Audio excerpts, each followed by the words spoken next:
Hello दोस्तों, एक बार फिर से आप सभी लोगों का YRS क्लास में बहुत बहुत स्वागत है। दोस्तों, हम पढ़ रहे हैं क्लास 10 विषय रसायन विज्ञान में जो आपका पाठ दूसरा है, अम्ल, क्षार एवं लवण। इस अध्याय 2 में जितने भी अतिलघुत्तरी के महत्वपूर्ण प्रश्न हैं जो हर एग्जाम में प्रश्न पूछे जाते हैं, मैं आज उन सभी प्रश्नों को आपके सामने अच्छे तरीके से बताने वाला हूँ। तो प्यारे बच्चों, प्रश्न नंबर 21 जो कि एग्जाम में बहुत ही बार पूछा गया है, प्रश्न नंबर 21 बहुत ही महत्वपूर्ण प्रश्न है। प्रश्न नंबर 21 आपके सामने कह रहा है, अम्ल विद्युत का चालन क्यों करते हैं। यानी प्यारे बच्चों, जो अम्ल होते हैं उनसे विद्युत यानी बिजली चलती है, क्यों चलती है। यानी अम्ल विद्युत का चालन क्यों करते हैं, तो इसके उत्तर में लिखेंगे प्यारे बच्चों, क्यों करते हैं। अम्ल विद्युत का चालन करते हैं, यानी जो अम्ल होते हैं उससे विद्युत धारा प्रवाहित की जाती है। अब क्यों की जाती है, इसमें लिखेंगे क्योंकि अम्ल विलयन में हाइड्रोजन आयन उत्पन्न करते हैं जो विद्युत धारा प्रवाह के लिए उत्तरदायी होते हैं। यानी प्यारे बच्चों, जो अम्ल होता है उनसे विद्युत धारा उत्पन्न की जाती है। क्यों की जाती है, क्योंकि अम्ल विलयन में हाइड्रोजन आयन उत्पन्न करते हैं जो कि विद्युत धारा प्रवाह के लिए उत्तरदायी होते हैं। प्रश्न नंबर 22 आपके सामने कह रहा है, अम्लों में हाइड्रोजन आयन कब उत्पन्न होते हैं। यानी अम्ल में हाइड्रोजन आयन कब उत्पन्न होते हैं, तो इसमें लिखेंगे अम्लों में हाइड्रोजन आयन जल की उपस्थिति में ही उत्पन्न होते हैं। यानी प्यारे बच्चों, जब अम्ल में जल की उपस्थिति रहेगी तब हाइड्रोजन आयन उत्पन्न होते हैं। यानी अम्लों की क्रिया जल से कराने पर हाइड्रोजन आयन बनता है। आगे लिखेंगे, अम्लों से हाइड्रोजन आयनों का विलयन जल की अनुपस्थिति में नहीं हो सकती है।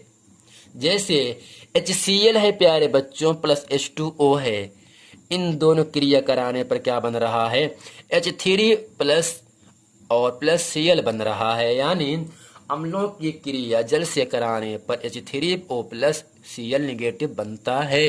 यानी अम्लों में हाइड्रोजन आयन जल की उपस्थिति से ही उत्पन्न होते हैं, क्योंकि अम्लों में हाइड्रोजन आयनों का जो विलयन होता है वह जल की अनुपस्थिति में नहीं हो सकता है। तो प्रश्न नंबर 23 आपके सामने कह रहा है, सार्वत्रिक सूचक क्या है।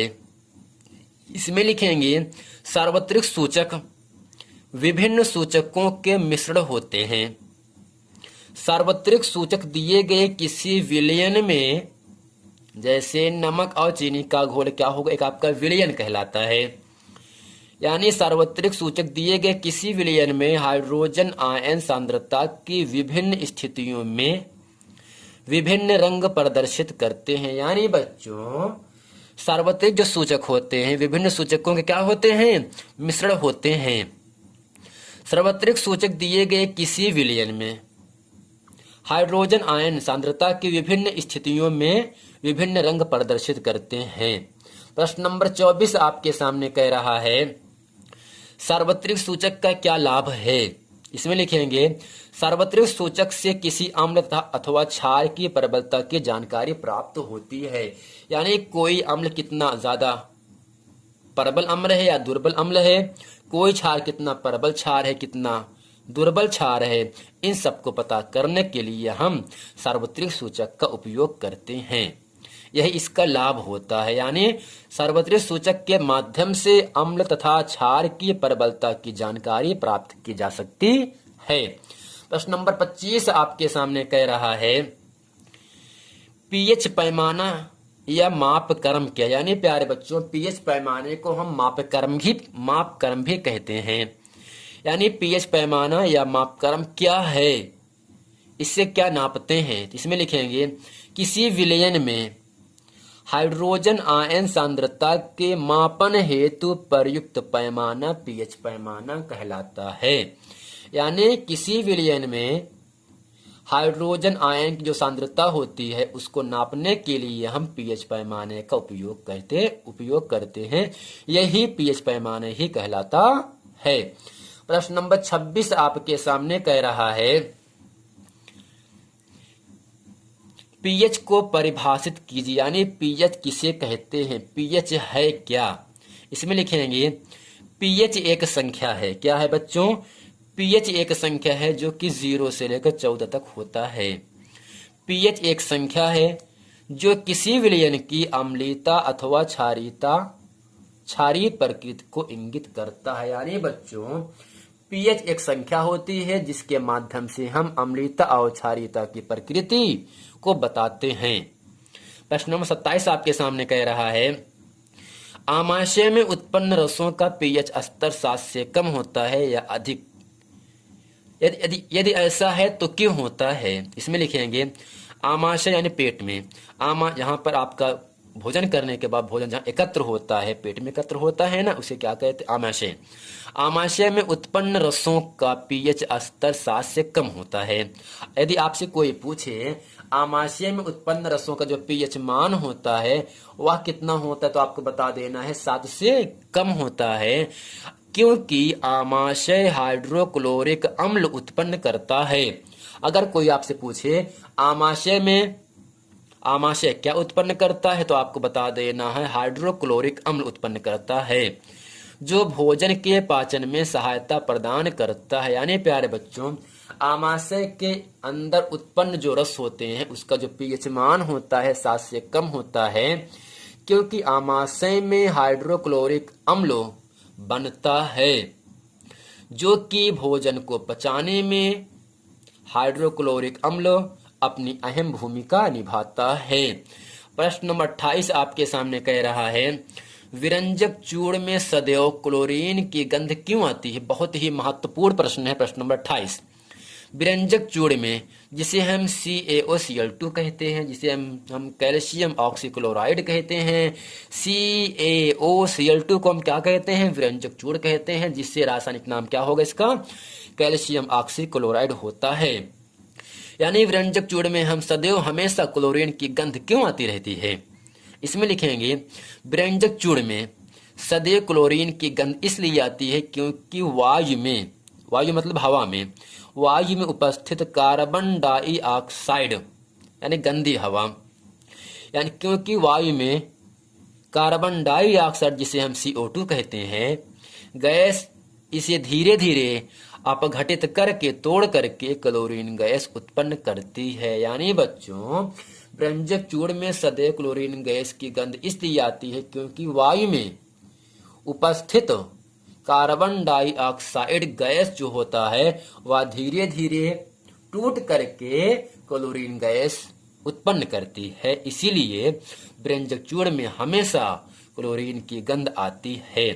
प्रश्न नंबर 29 आपके सामने कह रहा है, बेकिंग पाउडर के 2 घटकों के नाम बताइए। बेकिंग पाउडर के 2 घटकों के नाम बताइए। तो इसमें लिखेंगे नंबर 1 करके सोडियम बाइकार्बोनेट, यानी जो बेकिंग पाउडर होता है जिसका रासायनिक नाम होता है NaHCO3, जिसे हम सोडियम बाइकार्बोनेट कहते हैं। दूसरा है अम्ल, जैसे टार्टरिक अम्ल अथवा सिट्रिक अम्ल।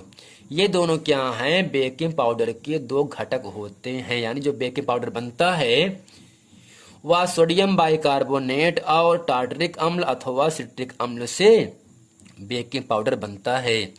प्रश्न नंबर 30 आपके सामने कह रहा है, वॉशिंग सोडा के निर्माण में प्रयुक्त कच्चे पदार्थों के नाम बताइए। यानी वॉशिंग सोडा के, यानी धोने वाला जो सोडा होता है वह किस प्रकार बनता है, किन पदार्थों, उन पदार्थों का नाम बताना आपको। इसमें लिखेंगे सोडियम क्लोराइड, अमोनिया तथा कार्बन डाइऑक्साइड। बच्चों सोडियम क्लोराइड का सूत्र होता है NaCl, जबकि अमोनिया का सूत्र होता है NH3 होता है, जबकि कार्बन डाइऑक्साइड का सूत्र होता है CO2। यानी वॉशिंग सोडा के निर्माण में sodium chloride, ammonia, carbon dioxide पदार्थों का उपयोग किया जाता है। प्रश्न नंबर 31 जो कि इस वीडियो का अंतिम प्रश्न होगा, वॉशिंग सोडा के जलीय विलयन का लिटमस पत्र पर क्या प्रभाव होगा। तो इसके उत्तर में लिखेंगे यह लाल लिटमस को नीला कर देता है। यानी जो वॉशिंग सोडा होता है जब लिटमस पत्र पर हम वॉशिंग सोडा का उपयोग करते हैं तब यह लाल लिटमस को क्या कर देता है, नीला कर देता है। तो प्यारे बच्चों, उम्मीद करते हैं ये पूरा प्रश्न वीडियो आप लोगों को बहुत अच्छे तरीके से समझ में आ गया होगा। तो बच्चों, उम्मीद करते हैं इस वीडियो को आप अंत तक ज़रूर देखेंगे। यदि आपने अभी तक हमारे चैनल YRS क्लास को सब्सक्राइब नहीं किए हैं तो इसी आप सब्सक्राइब कर लें, ताकि इसी तरह के आने वाले चैप्टर वाइज प्रश्नोत्तर सॉल्यूशन जो हैं आप लोगों तक मैं अच्छे तरीके से आप लोगों तक बताता रहूं। मिलते हैं प्यारे बच्चों अगली वीडियो में, तब तक के लिए थैंक यू।